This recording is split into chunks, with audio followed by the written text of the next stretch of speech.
अगर आपके पास लो सैलरी वाले केसेस आते हैं, विदाउट सैलरी स्लिप वाले केसेस आते हैं, या फिर ऐसे केसेस आते हैं जिसमें पीएफ नहीं कट रहा है, तो आप इन केसेस को इनक्रेड में लॉगिन कर सकते हो। लॉगिन कर करके थक चुके हो और आपके इनक्रेड में अप्रूवल नहीं आ रहे हैं, तो ये वीडियो आपके लिए गेम चेंजर साबित हो सकता है। अब वीडियो को स्टार्ट करते हैं। दोस्तों, सबसे पहले हम लोग बात करेंगे इनक्रेड की यूएसपी के बारे में। इनक्रेड में ऐसे क्या क्या बेनिफिट हैं जो दूसरी कंपनी में नहीं है। यहाँ पे पहला पॉइंट आता है लोन अमाउंट का। इनक्रेड 15 लाख तक का लोन अमाउंट ऑफर है। अगर हमारे पास कोई कस्टमर है, उसको हम 15 लाख तक का लोन अमाउंट दे सकते हैं। अब दूसरे पॉइंट पे आते हैं, ROI. InCred minimum ROI 13.99% offer करता है। अगर कोई कस्टमर है, हम उसको मिनिमम आरओआई 13.99% रिड्यूसिंग दे सकते हैं। इसके बाद थर्ड पॉइंट आता है टेनओवर। टेनओवर में हम लोग कस्टमर को अप टू 60 मंथ मतलब 5 साल तक का टेनओवर दे सकते हैं। इसके बाद हम लोग चौथे पॉइंट पे बात करते हैं सिविल स्कोर।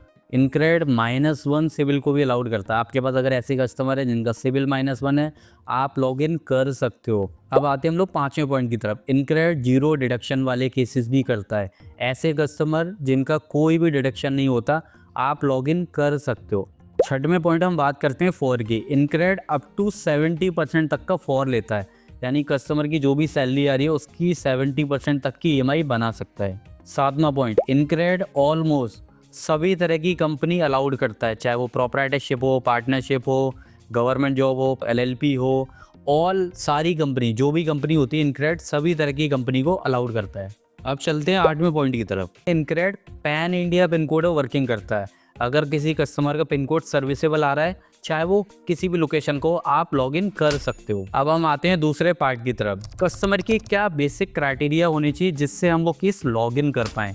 तो यहाँ पे पहला पॉइंट आता है एज का। कस्टमर की एज 21 ईयर से 55 ईयर के बीच में होनी चाहिए। दूसरा पॉइंट आता है उसकी मंथली सैलरी। उसकी मंथली सैलरी मिनिमम 15,000 होनी चाहिए और ये सैलरी बैंक अकाउंट में आनी चाहिए।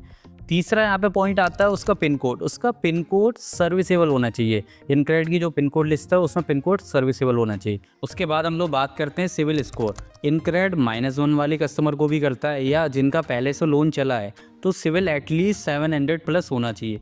तो आपके पास इस तरह के कस्टमर है तो आप लॉगिन कर सकते हो। इसके बाद हम लोग बात करेंगे कि कौन कौन सी कंपनी को इनक्रेड अलाउड करता है। तो InCred proprietorship, partnership, LLP, private limited, public limited या गवर्नमेंट जॉब, इनमें से वो कहीं भी जॉब कर रहा है तो आप उस केस को लॉगिन कर सकते हो। इनक्रेड में बैचलर प्रोफाइल के लिए एक अलग पॉलिसी है, तो वो मैं आपको यहाँ बता देता हूँ। सपोज कोई कस्टमर है जिसका घर बिहार में है बट वो मुंबई में जॉब करता है, वो अपने फ्रेंड के साथ रह रहा है या फिर वो अकेले रह रहा है रूम लेकर के, उस केस में इनक्रेड 25,000 मिनिमम सैलरी मांगता है। पीएफ वेरीफाइड होना चाहिए एंड उसका सिविल भी बना हुआ होना चाहिए, तभी हम उस केस को प्रोसेस कर पाएंगे। इस पॉलिसी की वजह से काफ़ी केसेस रिजेक्ट हो जाते हैं, लोगों को पता ही नहीं है इस पॉलिसी के बारे में। तो इस चीज़ को हमें ध्यान रखना है। कभी भी हमें लॉगिन करना है ना, कि इसको हमेशा कस्टमर से कंफर्म करना है कहीं वो बैचलर तो नहीं रह रहा है। अगर वो बैचलर रह रहा है तो ये कंडीशन मीट करनी चाहिए, तभी हम उस केस को प्रोसेस कर सकते हैं। अब हम लोग बात कर लेते हैं कि इनक्रेड में क्या क्या डॉक्यूमेंट लगते हैं। तो पहला आधार कार्ड, पैन कार्ड,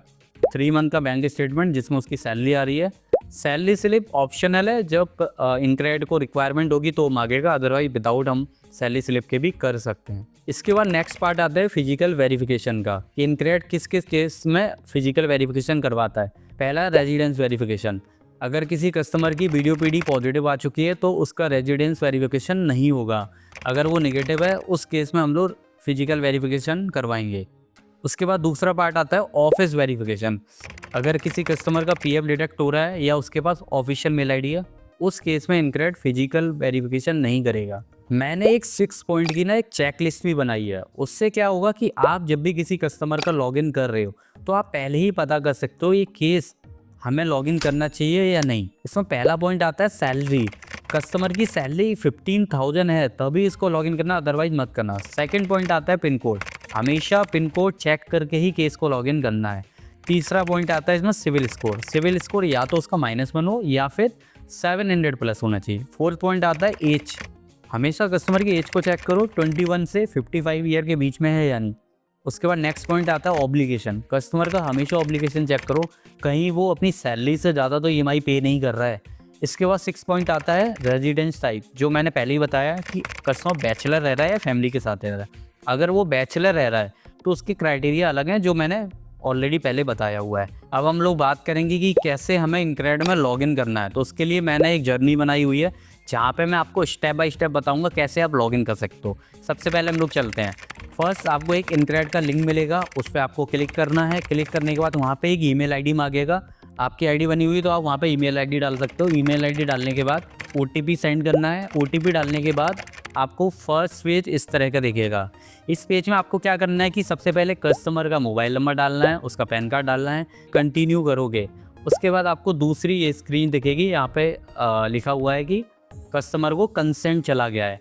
अब आपको क्या करना है कि कस्टमर के एसएमएस पे कंसेंट गया होगा इनक्रेड का, उस पर क्लिक करना है, ओटीपी डालना है और सबमिट करना है। उसके बाद छोड़ देना है। उसके बाद वापस इसी स्क्रीन पर आना है और जैसे ही आप वापस इसी स्क्रीन पर आओगे तो आपको अब ये वाला डैशबोर्ड दिखेगा। यहाँ पे कस्टमर की डेट ऑफ बर्थ, वो मैरिड है, अनमैरिड है, रेंटेड है, ओन है, वो यहाँ पे सिलेक्ट कर सकते हो।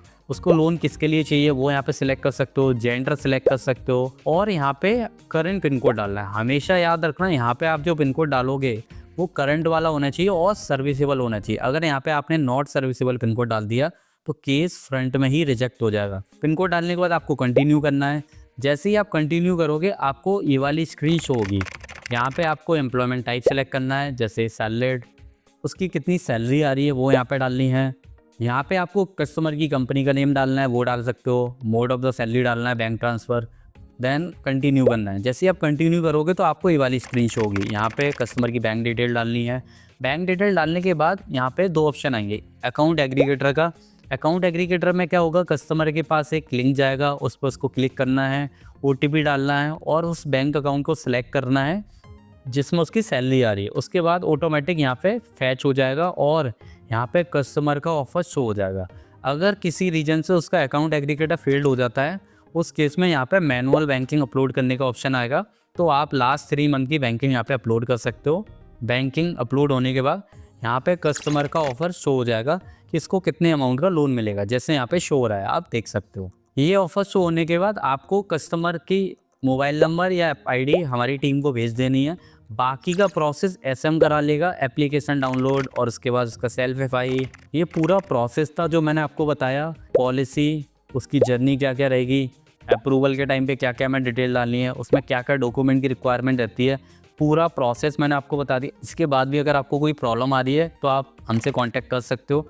अगर आपको इनक्रेड का डीएसए चाहिए तो डिस्क्रिप्शन में लिंक है, वहाँ से जाके आप डायरेक्ट कांटेक्ट कर सकते हो, आपको इनक्रेड का डीएसए मिल जाएगा। Then you can start the work. कोई भी के डिस्बर्स होता है उसके 24 से 48 आवर में आपको पे आउट मिल जाएगा।